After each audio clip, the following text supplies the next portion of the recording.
I believed the ring proved everything. I said, "Marry me, Claire," and my voice shook because I was sure. She smiled, nodded, and said, "Yes, Ethan," like it was the most natural thing in the world. That moment replayed in my head as I stood outside her office, staring at the glass wall with her name carved into it. "Come in," she said without looking up. I stepped inside and tried to smile. "You wanted to see me?" "Sit," she said. Her tone wasn't warm. It was sharp. "Saturday, did I do something wrong?" She finally looked at me. "This isn't easy." I laughed nervously. "Since when are we formal with each other?" "Ethan," she said, folding her hands, "we need to talk about us." My stomach tightened. "Okay. Talk." She slid a folder across the desk. "Read this first." I opened it. Numbers stared back at me. Too many zeros. "What is this?" "A settlement," she said. "For your cooperation." I looked up. "My cooperation with what?" "With leaving," she said calmly. I felt my ears ring. "Leaving where?" "My life," she said. I pushed the folder back. "Is this a joke?" "It's not," she said. "It's necessary." I stood up. "Claire, I'm your fiancée." She nodded once. "That's the problem." I whispered, "Explain." She sighed. "The board doesn't trust you. Investors are asking questions. They think you're a weakness." "A weakness?" I repeated. "I built this company with you." "You helped," she corrected. "But perception matters." "So you're choosing perception over me?" "I'm choosing survival," she said. I laughed, short and broken. "So the ring meant nothing?" Her eyes flicked to her hand. "It meant something. Just not enough." I said, "You promised me." "I promised what I could," she replied. "Things change." "People change," I said. She didn't argue. I picked up the folder again. "This is money to disappear." "Yes," she said. "Sign it, take it, and don't contact me again." I shook my head. "You're buying silence." "I'm protecting everything I built," she said. "What about what we built?" I asked. She stood. "This meeting is about logistics, not feelings." That sentence cut deeper than any insult. I said quietly, "Look at me." She didn't. "Claire," I said louder. She met my eyes. They were cold. Professional. Empty. "You're hurting me," I said. "I know," she replied. "But pain passes. Scandals don't." I swallowed. "So this is it?" "Yes," she said. "I need you gone by tonight." I sat back down. My legs felt weak. "And if I say no?" She tapped the folder. "Then things get complicated." "Is that a threat?" I asked. "It's a fact," she said. I stared at the contract. My name was already printed. "You planned this." She didn't deny it. I asked, "Did you ever love me?" She paused. "I cared about you." "That's not an answer," I said. "It's the only one I have," she replied. My chest burned. "Say it. Say you're choosing the company over me." She said it. "I'm choosing the company over you." I nodded slowly. "Okay." She relaxed, just a little. "This is for the best." "For you?" I said. "For everyone," she corrected. I picked up the pen. My hand shook. "After this, I don't exist to you?" She said, "That would be ideal." I signed. The ink looked darker than it should. She slid the check toward me. "I wish it didn't have to be this way." I stood. "No, you don't." She said my name softly. "Ethan." I stopped at the door. "Don't." She fell silent. I walked out past glass walls and quiet employees. No one looked at me. No one knew I had just been erased. In the elevator, I stared at my reflection. "You trusted her," I said to myself. The doors opened. I stepped out into the city. I pulled the ring from my pocket. "Perfect illusion," I whispered. I dropped it into the trash and kept walking. My phone buzzed as I walked. I answered without looking. "What now?" Claire said, "Did you sign?" "Yes," I said. "You won." She replied, "I didn't say that."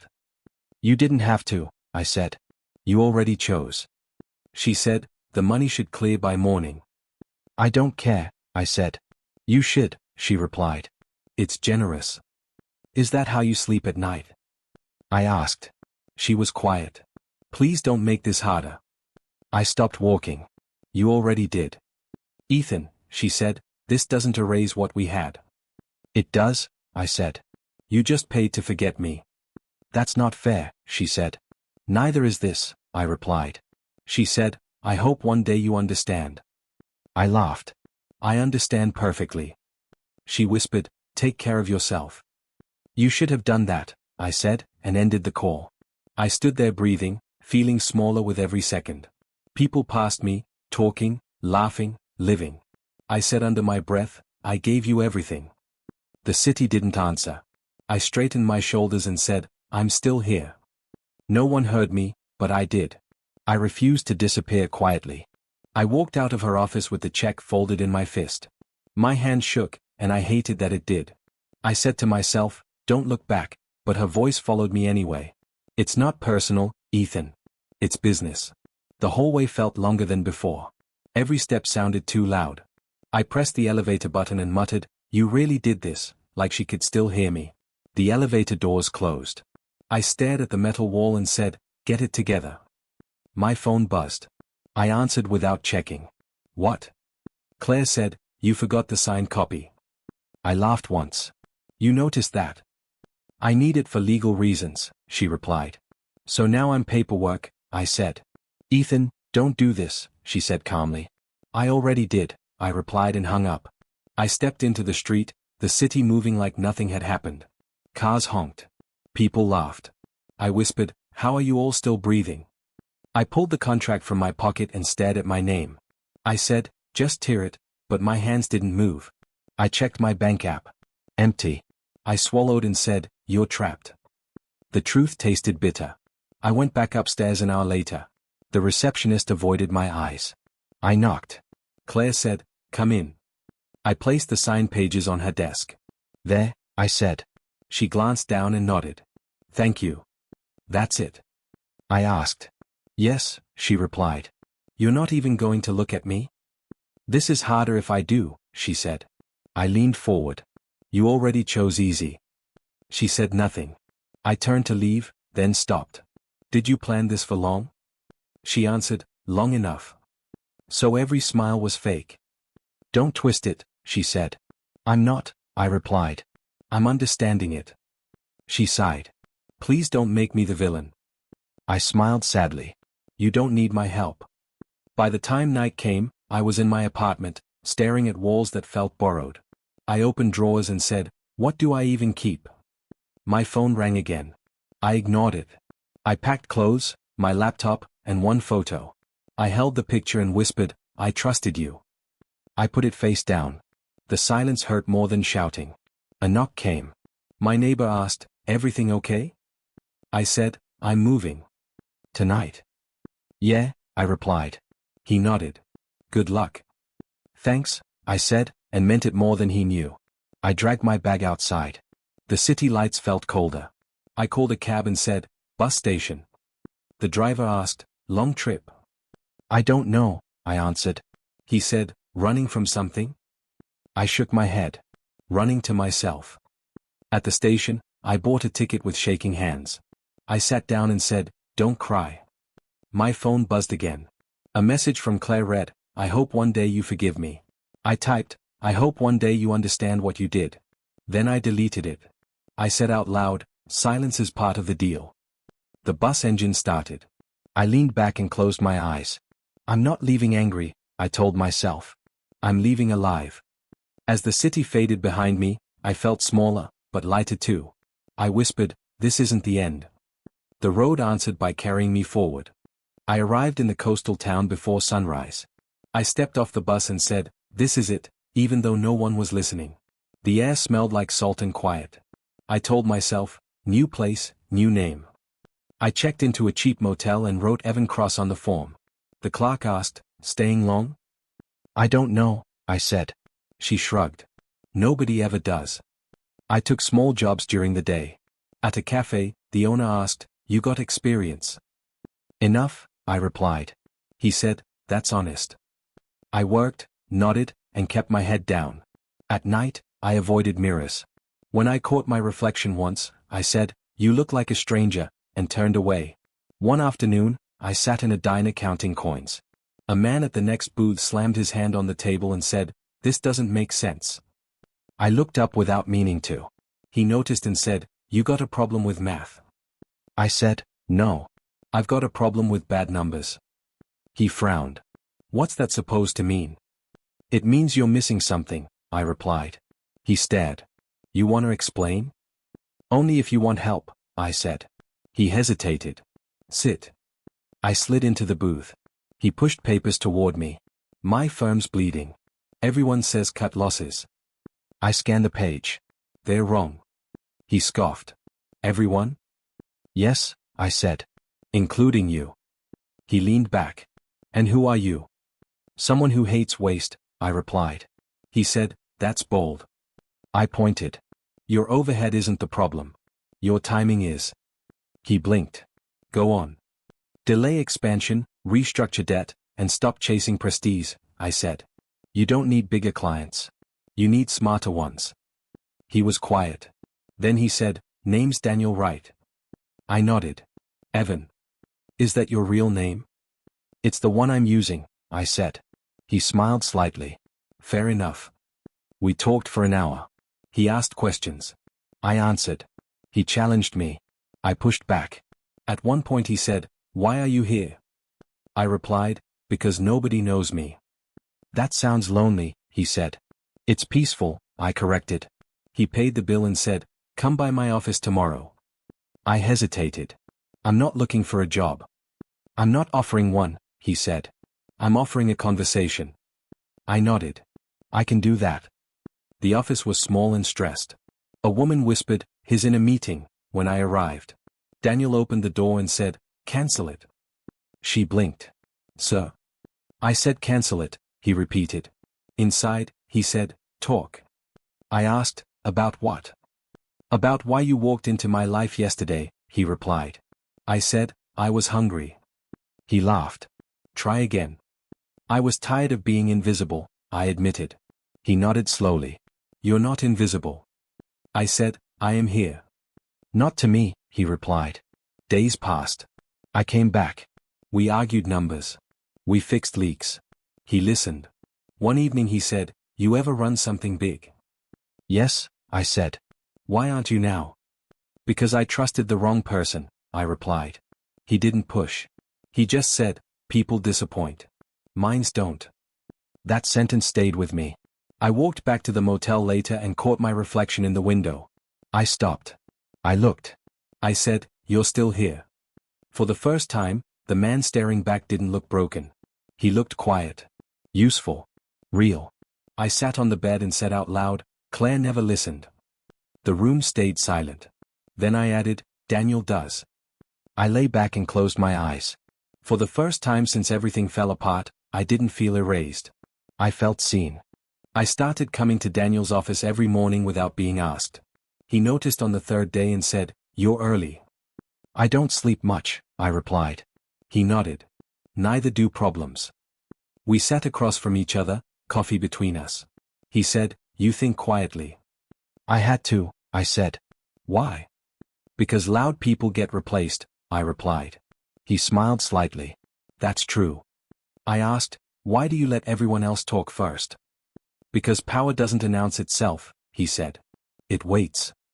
That stayed with me. We worked through numbers, contracts, projections. He would ask, "What do you see?" I would answer, "What they are hiding." He said once, "You don't guess." "I remember," I replied. One afternoon he leaned back and said, "You've been burned." I didn't deny it. Badly.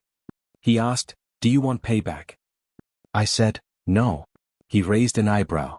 "I want control," I added. He nodded slowly. "That's healthier." At night, I followed Claire's company online. Headlines praised her vision. Interviews called her fearless. I watched one video and said to the screen, "You're rushing." Her smile didn't change. I remembered warning her once, saying, "Growth without structure collapses." She had laughed then. She was still laughing now. Daniel noticed my mood and asked, "Someone on your mind?" "Someone who doesn't listen," I said. He replied, "That's expensive." Weeks passed. I spoke less and understood more. I stopped feeling small. Daniel said one morning, "You walk differently." I asked, "Is that bad?" "It's confident," he replied. "Don't lose it." I said, "Confidence used to scare me." Because? Because it made other people uncomfortable, I said. He shrugged. "That's their problem." We reviewed a market report. I pointed and said, "This sector is overheating." Daniel asked, "How do you know?" "Because they're copying each other instead of thinking," I replied. He smiled. "You sound like you've seen this before." "I have," I said quietly. That night, I watched another interview with Claire. She said, "We're unstoppable." I whispered, "Nothing is." I didn't feel angry. I felt distant. Daniel caught me staring at my phone and said, "You're not here." "I am," I replied. "Part of you isn't," he said. I said, "I'm learning how not to disappear again." He nodded. "Good." One evening he asked, "What's your end goal?" I thought and said, "To never beg again." He replied, "Then learn patience." "I'm learning," I said. A junior analyst challenged one of my ideas during a meeting. I said calmly, "Show me your math." He couldn't. Daniel watched silently. Afterward he said, "You didn't raise your voice." "I didn't need to," I replied. "That's power," he said. I started sleeping better. I started looking at mirrors again. I told myself, "You're still capable." The words didn't feel like lies anymore. Daniel said one morning, "I'm considering expanding." I replied, "Not yet." He paused. "Why?" "Because timing beats ambition," I said. He smiled. "You sound like a partner." I didn't answer, but my chest felt steady. I saw news about Claire's aggressive expansion overseas. I said out loud, "You're ignoring risk." The room stayed quiet. I wasn't warning her anymore. I was observing. Daniel asked, "You ever think about confronting the past?" I shook my head. I let it talk without me. "That's restraint," he said. Months in, he said, "You're different from when you arrived." I was empty then, I replied. "And now?"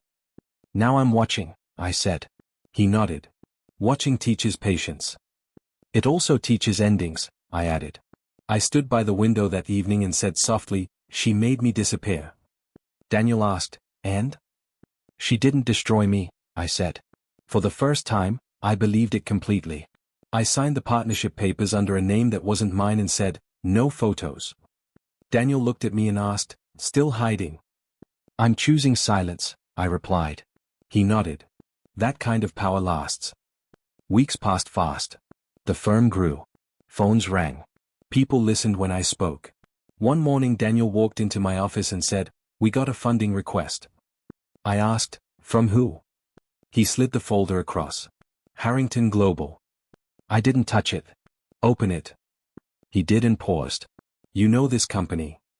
"I know the mistakes," I said. He watched my face. "This personal?" "It used to be," I replied. "Should I decline?" "No," I said. "We invest." He frowned. "You sure?" "Yes," I said. "But we control terms." We reviewed the proposal. I said, "They're desperate." Daniel asked, "How can you tell?" "Because confidence doesn't rush," I replied. He leaned back. "You want the meeting?" "I'll attend," I said. "You observe." Sitting across from Claire again felt unreal. She walked in smiling and said, "Thank you for seeing us." I nodded. "Let's begin." She didn't recognize my voice. That steadied me. She said, "Our expansion requires strategic partners." I replied, "Your margins say otherwise." She blinked. "Excuse me?" "You're over-leveraged," I said. "Your growth is cosmetic." Her smile tightened. "Our numbers are strong." "They're loud," I said. "Not stable." Daniel stayed silent. Claire leaned forward. "And you are?" "I represent the capital," I said. She smiled. "Then you understand ambition." "I understand consequences," I replied. She slid the presentation toward me. "This future is unstoppable." I glanced at it. "Nothing is." She laughed lightly. "Confidence suits you." "So does caution," I said. She extended her hand. "Claire Harrington." I shook it. "Pleasure." Her grip was firm. Familiar. She didn't feel the past between us. She said, We believe this partnership benefits everyone. I replied, only if transparency improves. Her jaw tightened. Our company values trust. Trust requires structure, I said. She looked to Daniel. Your partner is intense. Daniel said, he's thorough. I leaned in. We fund in stages. She frowned. That's restrictive. It's protective, I replied. She said, we prefer flexibility. You prefer control, I said. Silence stretched. She studied me. You sound experienced. I listen, I replied. She smiled. Then you know success needs risk. Yes, I said. But survival needs discipline. Daniel finally spoke. Our terms ensure longevity. Claire exhaled. We don't have many options. I said, you have one. She hesitated. And if we refuse? Then we wish you luck, I replied. Her eyes flickered. You're confident. I'm prepared, I said. She nodded slowly. We accept provisional terms. I closed the folder. Good. She said, I look forward to working together. So do I replied. After she left, Daniel said, she didn't recognize you. I noticed, I said. You okay? I'm steady, I replied. He smiled. You just funded your past. I invested in the future, I said. He studied me. You weren't angry. I wasn't asking, I replied. That night I sat alone and said, she promised me that future once. The room stayed quiet. I added, now I decide who gets it. Daniel poured coffee and asked, any regrets? None, I said. He leaned on the desk. You changed. I adapted, I replied. That's more dangerous, he said. The next day Claire called. We reviewed your conditions. And? I asked. They are strict, she said. They are fair, I replied. She paused. You don't sound flexible. I don't need to, I said. She laughed softly. You remind me of someone. I kept my voice even. People repeat patterns. Yes, she said. Until they don't. I said, sign by Friday. She sighed. You drive a hard bargain. I drive reality, I replied. She said, you're enjoying this. I'm focused, I corrected. After the call, Daniel asked, you sure this isn't revenge? I met his eyes. Revenge is emotional. And this? This is structural, I said. He nodded. You're controlling risk. I'm learning from it, I replied. I watched the city lights that night and said quietly, she built walls. I answered myself, I learned where the cracks are. The silence didn't argue. Friday came. Claire signed. She said, we'll make this work. I replied, you will follow the rules. She smiled. Rules change. Consequences don't, I said. When the call ended, Daniel said, you're in control. I'm accountable, I replied. That's rare, he said. I sat alone afterward and whispered, she erased me once. I didn't feel small saying it. I finished, she won't do it again. I closed my eyes and said, this isn't about her. I opened them and added, it's about me staying. The firm hummed outside my door. I stood and said, I'm not invisible. No one answered, and that felt right. I picked up my phone and said, let's proceed carefully. Daniel replied, always. I ended the call and breathed evenly. Power, I realized, didn't shout. It waited for the right moment to speak. I straightened my shoulders, smiled once, and said quietly, I choose patience, control, and silence over chaos from this moment onward. I noticed the shift before Claire did. Daniel said, her cash flow depends on us now. I replied, she hates that. She doesn't know, he said. I know, I answered. That's enough. The call started weakly. Claire's tone sharpened every time. She said, your compliance team is slowing us down. I replied, they're protecting the investment. She snapped, we've never worked like this before. I said, you're working with us now. Daniel watched me after the call and asked, you okay? Yes, I said. You don't look satisfied, he added. I don't need to be, I replied. Her assistant called next. This is Lena Brooks, she said. I'm following up on reporting requests. I said, which ones? All of them, she answered carefully. Good, I replied. She hesitated. You sound familiar. People say that, I said. Weeks passed. Numbers tightened. Deadlines closed in. Claire stopped smiling in interviews. I watched one clip and muttered, "You're cracking." Daniel heard me and asked, "You worried?" "No," I said. "I'm learning." Another call came late. Claire said, "You're micromanaging." "I'm managing risk," I replied. "You don't trust us," she said. "Trust isn't blind," I answered. She raised her voice. "You're undermining my authority." I stayed calm. "I'm enforcing agreements." She went quiet. "You enjoy this?" I said, "I respect structure." Lena emailed again. She wrote, "Can we speak directly?" I called her. She answered fast. "Thank you for calling." "You're thorough," I said. "I have to be," she replied. "You notice patterns," I added. "Yes," she said. "Including you." She asked, "Why do you never react?" "Because reactions cost leverage," I replied. She paused. "You've done this before." "I've learned," I said. Claire began missing targets. She blamed teams. She blamed markets. She blamed timing. On one call she said, "Everyone is failing me." I replied, "Leadership reflects outcomes." She snapped, "You're not my boss." "No," I said. "I'm your boundary." Daniel muted the line and said, "She's unraveling." I nodded. Pressure reveals character. Lena spoke softer during calls now. She asked, "Do you think she's okay?" "That depends," I replied. "On what?" "Whether she listens," I said. Claire stopped listening. She interrupted. She demanded exceptions. I denied them. She accused me of bias. I said, "Show evidence." She couldn't. Silence followed. Daniel asked one night, "Any satisfaction?" "No," I said. "Any regret?" "No," I repeated. "Then what?" "Distance," I said. Lena called again. "I reviewed historic decisions," she said. "And?" "There's a pattern of ignored warnings," she admitted. I said, "Patterns don't lie." She asked quietly, "Did you warn her?" "Yes," I replied. "Why didn't she listen?" "Because she didn't value the source," I said. Claire confronted me directly. "You're trying to control me." "I'm trying to stabilize you," I replied. She laughed bitterly. "You think you're smarter than me." "I think smarter choices matter," I said. She slammed the call shut. Daniel exhaled. "That won't help her." "No," I said. "It won't." Another interview surfaced. Claire looked tired. She said, "We're adapting." I whispered, "Too late." Daniel asked, "Do you feel anything watching this?" "Yes," I said.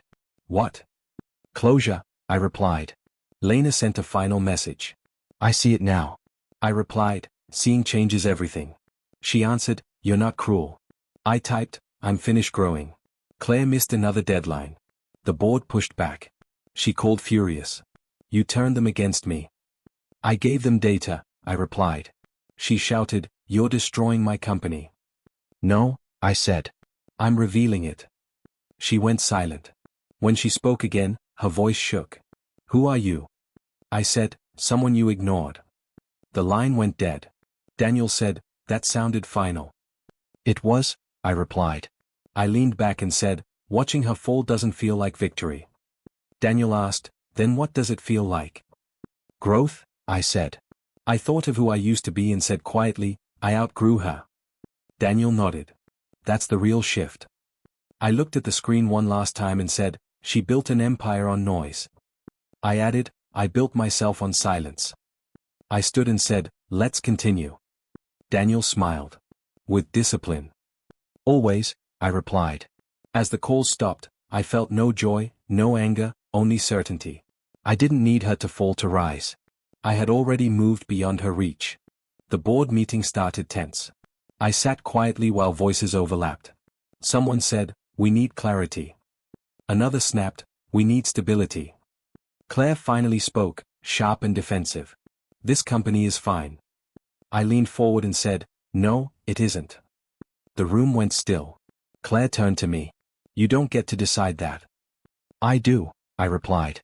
She laughed once. "You're a representative, not an authority." I said calmly, "I'm the authority behind the money keeping this room lit." A murmur spread. An investor asked, "What does that mean?" I answered, "It means every extension, every delay, every rescue came through me." Claire shook her head. "That's not possible." "It is," I said. "You just never asked who I was." She stared harder. "You're bluffing." I said, "Ask Daniel." Daniel nodded. "He controls the capital." Claire whispered, "Since when?" I replied, "Since you decided I didn't matter." Her face drained. "I don't know you." "Yes, you do," I said. She stood. "No."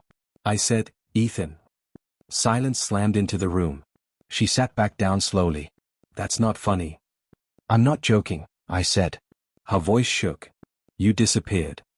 "You paid for that," I replied. An investor asked, "You two know each other?" Claire said quickly, "He's lying." I looked at her. "Tell them why I left." She swallowed. "It was complicated." "It was convenient," I corrected. She raised her voice. "I did what I had to." "So did I said. She said, "You were a liability." "And you were arrogant," I replied. A board member leaned forward. "Is this personal?" I said, "It used to be." Claire snapped, "This is sabotage." I answered, "This is accountability." She paced. "You can't do this." "I already did," I said. She pointed. "You planned this." "No," I replied. "I adapted." She faced the room. "Everything I built stands." I said, "Because I allowed it." Her voice cracked. "You're punishing me." "I'm applying consequences," I replied. An investor asked, "Why reveal this now?" "Because denial reached its limit," I said. Claire turned to me. "I protected the company." "You protected your image," I replied. She said softly, "I had no choice." "You always had a choice," I said. "You wouldn't understand," she snapped. "I understand betrayal perfectly," I answered. The chairperson cleared his throat. "Given this information, we need reassessment." Claire spun. "You can't pull support." I said, "We already are." Her eyes widened. "You promised." "I promised discipline," I replied. She whispered, "You loved me." "I respected myself," I said. The room buzzed. Someone said, "Risk exposure is high." Another said, "Trust is compromised." Claire looked around, searching. "Say something," she begged. No one did. She faced me again. "You're enjoying this." "I feel nothing," I replied. She laughed bitterly. "You win." "I move on," I said. The chairperson said, "We will suspend further funding." Claire shouted, "You can't." I stood. "They can." She reached for me. "Ethan, please." I stepped back. "This meeting is over." "You can't leave," she said. "I already did," I replied. I walked toward the door. An investor asked, "Any final statement?" I stopped. "Power doesn't need revenge." Claire whispered, "You ruined me." I said without turning, "You did that." I exited the room calmly. The hallway felt lighter. Daniel caught up and said, "That was clean." "It was necessary," I replied. "You okay?" "Yes," I said. Behind me, voices rose in panic. I didn't slow. Daniel said, "You didn't threaten her once." "I didn't need to," I replied. "That scared them more," he said. "Truth usually does," I answered. Outside, Daniel asked, "What now?" "Distance," I said. "No celebration." "No," I replied. I checked my phone. Missed calls from Claire. I deleted them. Daniel said, "Any regret?" "Only that I stayed silent too long," I said. I took a breath and said, "She broke trust." Daniel nodded. "And lost control." "I didn't take it," I replied. "You let it fall," he said. I looked at the building once and said, "I didn't raise my voice." Daniel smiled. "You didn't have to." I turned away and added, "That's how power shifts." I was sitting by the harbor, watching waves crash against the rocks, when my phone buzzed. The name made me pause. Claire Harrington. I stared at it and said softly, "You're late." The call connected. Her voice was hesitant. "Ethan," she began. "Yes?" I said. My tone even. She hesitated. "I underestimated you." I frowned. "That's it." "Yes," she admitted. I didn't anticipate how capable you were. I thought you'd disappear quietly. I laughed quietly. Funny. I thought you already made sure of that. I miscalculated, she said, almost whispering. I thought control was mine. I see now it wasn't. I stayed silent. My eyes tracked the horizon. You're apologizing for that. Yes, she said. Not for what I did, for what I didn't see. For underestimating you. That hurts more than betrayal, I said softly. Her voice trembled. I never meant for it to be like that. You were exceptional. I said nothing. The silence stretched, and I felt lighter than I had in months. She tried again. I know this might not matter now. I just wanted to say it. I replied calmly, it matters less than you think. I hoped we could. Stop, I said gently. We don't need closure. I don't need forgiveness. I don't need revenge. There was a pause. You're different, she whispered. I survived, I said. That made me stronger than your apologies. I see that, she said. I shouldn't have treated you that way. I already told myself the truth, I said. You made your choices. I made mine. That's enough. Her silence was heavy. Then she asked, do you forgive me? I shook my head. I don't need to. Forgiveness isn't necessary anymore. You've moved on, she said softly. I moved forward, I corrected. Forward is lighter than holding grudges. There was another pause. She whispered, I misjudged everything about you. I misjudged nothing about myself, I said. That's why I'm standing here, not behind a contract or a deal. Her voice cracked slightly. I wish things were different. I smiled faintly. Things are different. For me, in a way that matters. I'm not trapped by what you did. She began again, then stopped. I'm proud of what you became, even if I didn't help. Thank you, I said. But you didn't. I did. There was silence. I listened to the waves, to the wind, to the space between us. Finally, I said, goodbye, Claire. Take care of your empire. I'll take care of myself. Goodbye, Ethan, she whispered. I ended the call and dropped my phone into my pocket. I took a deep breath. The air smelled of salt and freedom. I whispered to myself, I survived. I won. I stood and walked along the pier, feeling lighter with every step. The water reflected the sunset, calm and endless. I realized then I didn't need her acknowledgement, her recognition, or her regret. I had already claimed what mattered most, my life, my strength, and my peace. With each step, I felt the weight of the past falling away. The city, the betrayal, the pain, they all stayed behind me. I said softly, I'm free. The wind carried my words across the water. I smiled faintly, feeling the truth of it in my bones. I walked on. The horizon stretched endlessly, and for the first time in years, I was lighter than I had ever felt. No one followed. No one needed to. I had already won. I stepped off the train and felt the city air hit me differently this time. It wasn't familiar. It wasn't threatening. It was mine. I whispered, I'm back. Daniel met me at the station. He smiled. Ready? I am, I replied. Confidence suits you, he said. I earned it, I said. We walked through the bustling streets. I noticed old haunts, old memories, but they didn't pull me in. I said quietly, they don't belong to me anymore. Daniel asked, you sure you're not chasing ghosts? I'm not, I replied. I'm claiming myself. The office felt different now. People who once ignored me now glanced with curiosity, respect. I greeted them, smiled, and said, let's get to work. A junior analyst asked, you're? I'm your new partner, I said. Their eyes widened. I didn't know we had one. You do now, I said. Claire's empire continued, but I didn't follow her anymore. Her name was in headlines. Investors gossiped. I said quietly, that's her lesson. Daniel leaned in. You don't regret? No, I said. She taught me what not to be. We reviewed the company's expansion. Daniel said, she's making bold moves. I said, and repeating old mistakes. How do you know? He asked. Because I lived it, I replied. My phone buzzed. A message from an old contact, Claire Harrington wants to meet. I read it and said, no. Daniel asked, why not? Because the lesson is learned, I said. Not revenge, he asked. Not needed, I said. That night, I looked at the skyline. I whispered, I own my worth now. I thought of the contracts, the betrayals, the losses, and smiled faintly. I survived, I built, I became. Daniel said, you've changed. I have, I replied. And I didn't need her to notice. A colleague asked, do you ever think about her? Sometimes, I admitted. But she's a chapter, not a wound. You're sure? Yes, I said. I won by becoming someone unbreakable, someone she can never erase. I walked through the city streets alone later, feeling the weight of the past finally lift. A street vendor smiled, and I returned it. I said, life feels lighter now. Daniel added, you earned that.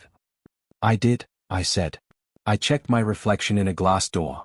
The man staring back wasn't broken. He was steady, sure, and calm. I said quietly, Ethan Cross. That name matters now because I gave it meaning. The office lights dimmed. I turned and said, tomorrow, we build again. Daniel nodded. And nothing will shake that. No, I said. I paused at the window, city lights shimmering. I whispered, I don't need revenge. I don't need apologies. I only need myself. The streets hummed with life. I walked forward, every step lighter, stronger, certain. I whispered again, I'm not the same man. I'm better. The wind brushed my face, soft and cool. I smiled. I survived, I thrived, I conquered without chaos. That's real victory. Daniel asked quietly, content? I am, I said. For the first time? Yes, I replied. For the first time, completely free. I turned, chest straight, shoulders firm, and said softly, Claire taught me how to rise. I didn't need her to fall. I only needed myself. The city stretched endlessly. I walked forward, unafraid, unstoppable. My past existed, but it no longer defined me. I whispered one last time, I am enough. I am everything I need to be. I stepped into the night, feeling lighter, stronger, unshakable, finally whole.